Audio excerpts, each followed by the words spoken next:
C'est la seconde rentrée des classes ce matin pour 345 000 élèves des classes de 5e, 4e et 3e après plus de 3 mois de cours par Zoom. Selon les directives du ministère de la Santé, ces classes-là étudieront avec un maximum de 20 élèves en capsule. Les enseignants pourront enseigner à 4 capsules d'élèves différentes durant la semaine de travail et les élèves ne pourront pas appartenir à plus de 2 capsules. J'espère que vous m'avez compris. Le cabinet restreint Corona se réunira aujourd'hui pour débattre de la réouverture des centres commerciaux. De l'avis général, l'expérience réalisée la semaine dernière dans 15 centres sélectionnés s'est avérée finalement concluante, mais le ministère de la Santé s'oppose à la réouverture de tous les centres commerciaux en raison de l'augmentation constante ces derniers jours du nombre de nouveaux malades et du coefficient de contamination. On a recensé au cours des 24 dernières heures 986 nouveaux malades avec un taux de positivité de près de 4%, un taux qui est lui aussi en très nette augmentation ces derniers jours. La crise politique en Israël, au Likoud, on tente de persuader Bleu-Blanc d'accepter de voter en faveur du budget de l'État pour l'année 2020 uniquement, une année qui se clôture, vous le savez, dans 3 semaines.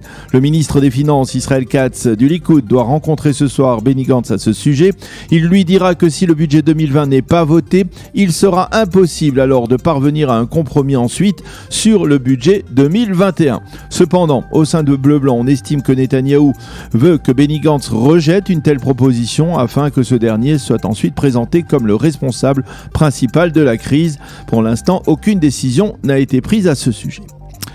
Plusieurs milliers de personnes se sont rassemblées hier soir devant la résidence du Premier ministre israélien rue Balfour pour réclamer la démission de Benjamin Netanyahou.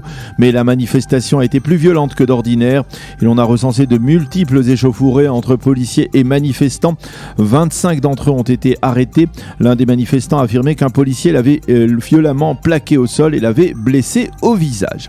Et puis à noter hier soir, un manifestant contre le Premier ministre a été percuté par un véhicule au carrefour de Savion et il est décédé des suites de ses blessures. Il s'agit d'un homme de 82 ans, Dror Sofer, qui vit à Savion et qui est le père de la directrice générale de Facebook Israël, Adi Sofer Teheni. L'enquête de la police a permis d'établir que le manifestant a brusquement traversé la route sans prendre garde au véhicule qui approchait. La police confirme qu'il s'agit d'un accident et qu'il n'y avait pas de volonté délibérée de la part de la conductrice de percuter le manifestant. Fin de citation. Le procès de Benjamin Netanyahou, c'est ce matin que le tribunal de district de Jérusalem doit se réunir pour débattre des revendications des avocats du Premier ministre et du couple Alovitz. Je vous rappelle que les avocats avaient déposé la semaine dernière des requêtes officielles réclamant l'annulation pure et simple du procès de Benjamin Netanyahou, entre autres pour vice de forme, une affirmation qui a été démentie depuis par le parquet. Mahmoud Abbas était au Caire ce week-end, il en est revenu avec de son point de vue une bonne nouvelle. Le président Assisi, le président égyptien, lui a promis de s'engager personnellement sur la voie de la reprise des pourparlers de paix entre Israël et les Palestiniens. Assisi a également fait savoir qu'il invitera séparément pour l'instant les ministres des Affaires étrangères israéliens et palestiniens afin d'évaluer les positions des deux parties et de vérifier les chances de reprendre justement le dialogue. Mahmoud Abbas s'est déclaré satisfait par cette initiative du président égyptien, mais il a rappelé son intention de réunir une conférence qui inclurait également l'ONU et les 3 autres membres du fameux Quatuor, l'Union européenne, les États-Unis et la Russie.